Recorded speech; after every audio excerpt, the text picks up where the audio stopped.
What's up, Exiles? Willywonka here, and today I would like to show you guys my newest character creation from the 1 month hardcore race.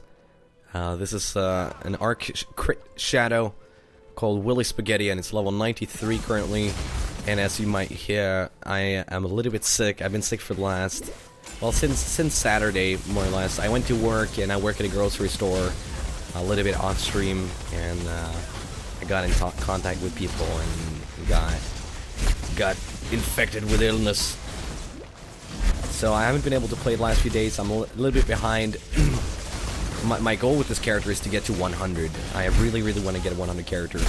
And as you might see here, I just want to point this out. You see there, I just lost all my mana from Reflect, but we're using Valpack. We got Life Leech Gem, and my life doesn't dip. We're immune to Reflect, but our mana reaches 0 if we deal too much damage, and it takes us too long to kill them. So you saw my Arctic Armor turned off, and that's one of our main defenses, so it can be a little bit scary, but as long as you pay attention to it and reactivate it, you should be fine. You're going to see another Reflect pack coming up, and you'll notice the same thing, but I pop a Topaz, and I don't lose as much mana right here. But yeah, my goal is to get to 100.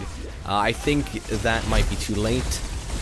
We've been running a lot of high-level maps. We have a good base, a lot of 77s, and a steady supply of 78s. And my character has become quite strong, more or less the best in slot gear and everything. The only thing I really want to change is my gloves at this point. And I'll show you the gear after this. These couple of maps. I'm running 2 maps. I just want to show you guys the gameplay before we go into the nitty-gritty stuff and spend some extra time on it. But yeah, this is a Crit Shadow.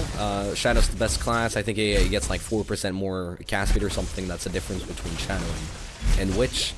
Witch is very nice though, because it's got so many good starting nodes, and you rarely have any issues with mana or life, or it's really nice in the beginning, I think. But Shadow is in the end a little bit better.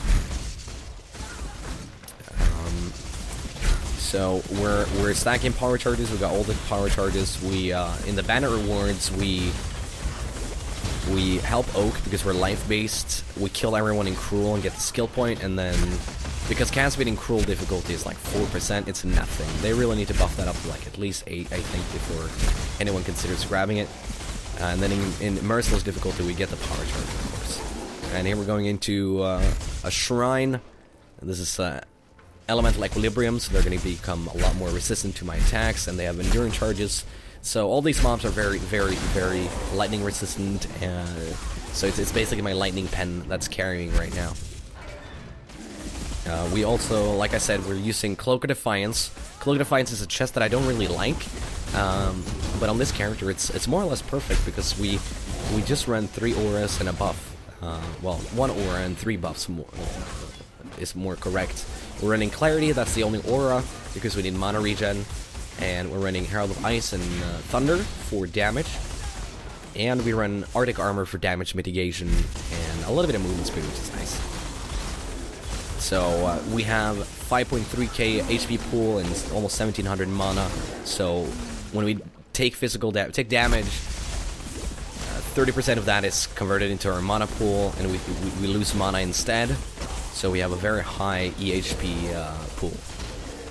And also, if you take physical or fire damage, our Arctic Armor mitigates, I think at level 19 it's like 140 something fire damage, and 140 flat physical damage on every single hit.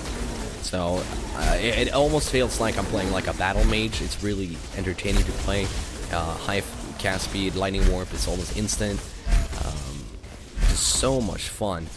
And a lot of people, like to say Resident Sleeper, Arc Cookie Cutter. But I've never played it before, and I decided to try it out this league because I swore to myself I would not use any fire proliferation build. I play that way too much, and I think it's almost too easy, personally. I wanted to build something different. And I got pretty lucky. I got a level 21, 20 gem at a certain point. I was leveling up 7 gems, so I would be able to corrupt a few of them, and I got it on my first try, so very happy. And something else that's important to note is that you want to pick up Eldritch Battery, because you want to have as much mana as possible, and it boosts your mana regen, and a lot of mana regen is very good as well, because, you know, mana is essentially your life, right? So here we're gonna fight Shrine Piety. I just circle around her, level 79 boss, and as long as she doesn't scream, I'm not too worried. If she screams, that means she shoots a lightning, you know, in the top of your dome, and it really, really hurts sometimes. And you can see that I'm using a couple of utility skills. Here's Vol Summon Skeletons. It distracts your opponent, and if they don't have too much AoE skills, they will not be attacking you. But you saw there, she just let one of her ball lightnings go off, and it just completely wrecks my mobs. So. But it did help for a good 10 seconds. I just try and kill all the ice things, so she doesn't turn ice. That's the most dangerous phase. As long as she doesn't go into that, I can easily kill her. The single target on Arc is not excellent, but with crit, it's not too shabby.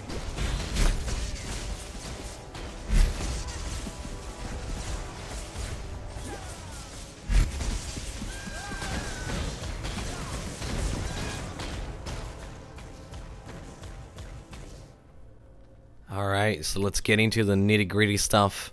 The one thing you really want to get on your character is, of course, crit chance. So you look at my wand, I have a crit chance.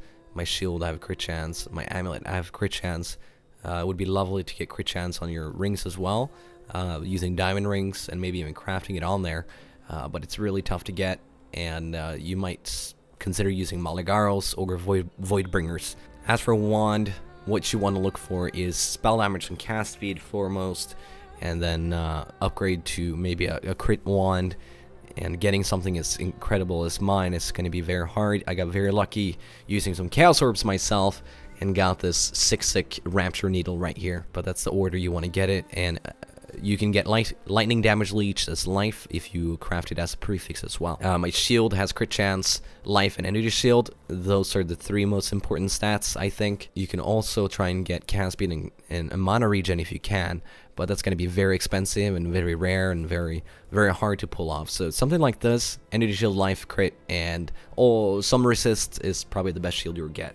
And I don't think I'm even going to be able to change it at some point. My amulet is quite nice. Bought this from a friend for 1x.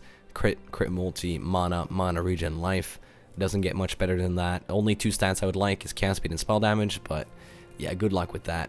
Helmet, best helmet you can get is high energy shield, high life, and tons of resist. For rings, it's going to be diamond rings, of course, but that makes it very hard to cap out your resist. If you can't, then just get life and mana and energy shield on your rings, and you'll be good. As for boots, there's no like great unique boots or anything.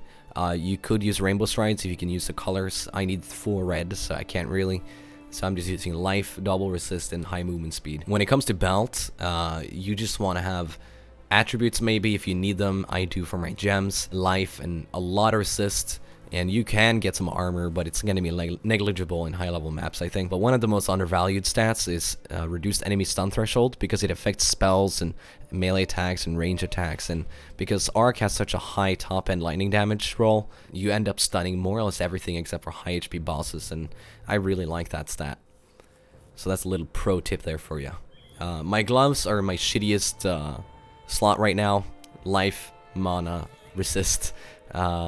So try and consider using Maligaros. That's a huge damage increase, but Voidbringers is probably a viable alternative if you just want to have consistent crits instead, and you get some energy shield, which is kind of like life, by using them. As for gems, I have reduced duration, faster casting, lightning warp for fast traveling.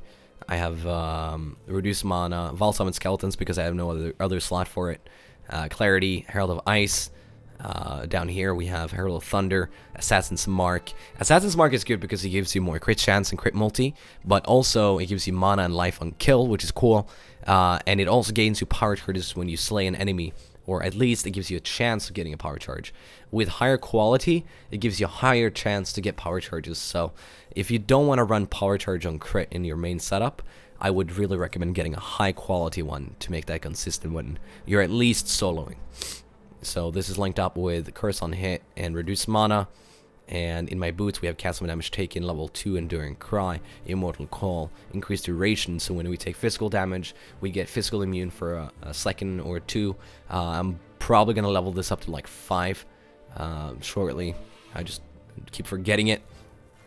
And for the main link, we have Arc, Power Charge on Crit, Faster Casting, Spell Echo, Lightning Pen, and Life Leech. Life Leech doesn't require quality because we're Vol Packed, and Life Leech rate is redundant. I do change out my Power Charge on Crit with crit damage whenever we're in a conduit. We're in a conduit party, or I'm soloing and just using Assassin's Mark for tons and tons of damage. So you can see my offensive stats here with Peacock. It's 31 crit chance without Power Charges. It goes up to like 47. 360 crit multi. Decent DPS with crit multi goes up to 1800. With Power Charges, I think he goes up to 22, 23 or something. Not exactly sure. I will check that out. And yeah, so that's more or less the character. So I should mention that while I was leveling, I was using Lightning Tendrils up until Arc gets 4 chains. Up until Arc gets 4 chains, it's kind of shitty. So you can start using it. I think it's at level 48 when Arc gets 4 chains, and you can start kicking ass with that. So you can see here with max Power Charges, I have 48.6 crit chance, and we have 20,000 DPS. With crit damage, we have 24.8k DPS, and we do 4k top and lightning.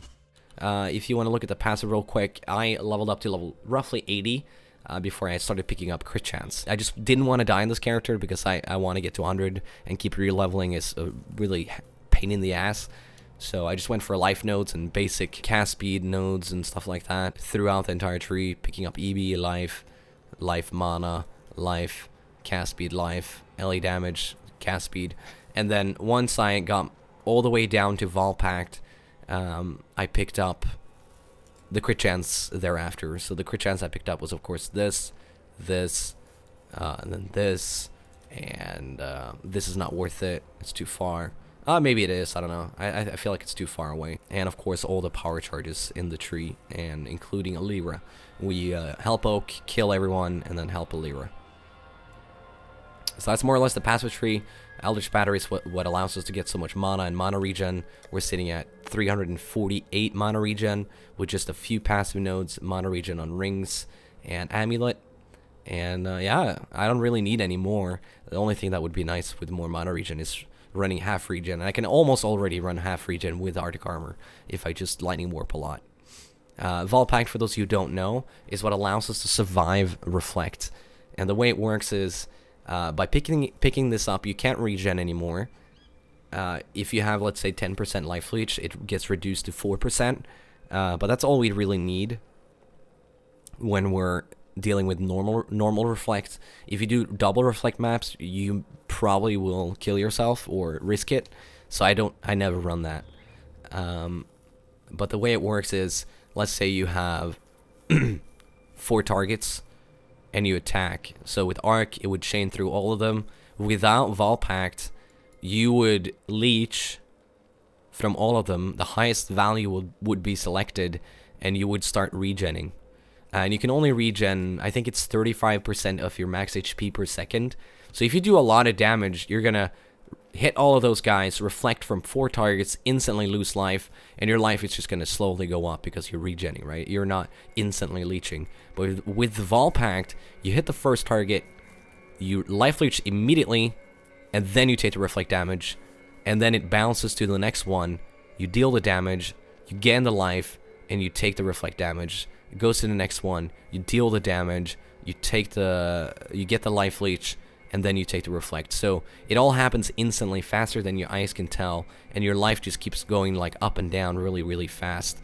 And if you have enough life leech, you'll even gain some life on reflect, which I'm doing currently. So that's basically the character. You can get a lot of life. If you want to have more life, you can always pick up more nodes here. And yeah, it's a lot of fun. People say it's cookie cutter, Resident Sleeper, but I love it. Never played it before, and I recommend you guys check it out. With good enough gear and some time investment, it can be a really solid character. So sorry for the shitty video, guys. I've been kind of sick, but I hope to see you guys on Twitch, and hit the subscribe button if you want to have some more videos. And then I guess I will just see you guys in Highgate, right? Yeah. Alright, have a good one, guys. Peace.